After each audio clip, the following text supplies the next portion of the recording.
வெறும் 33% இட ஒதுக்கீடை வைத்து பெண் சுதந்திரம் அடைந்து விட்டது என்று நீங்க 4 பேர் பேசுவது கேலி கூத்தாக உள்ளது. பாலியல் வன்கொடுமை பற்றி பேசக்கூடாத வயதுதான் எனக்கு. ஆனால் அதை பற்றி பேசும் அளவிற்கு இந்த சமுதாயம் உள்ளது.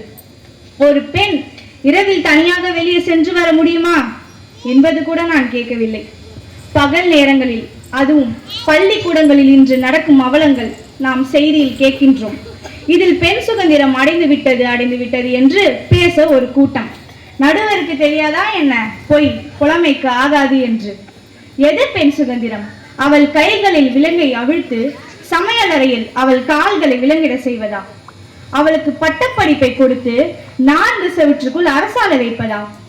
மையில்லா பேனாவை கொடுத்து அவள் கனவை வரைய சொல்வதா? சிறகுகள் வீசி அவள் பறக்க அதில் வலுவாய் சமுதாயம் இறங்கி விண்ணில் பறக்கவும் முடியாமல் மண்ணில் விழவும் முடியாமல் தவிர்த்து கொண்டிருப்பதுதான் பெண் சுதந்திரம். இப்ப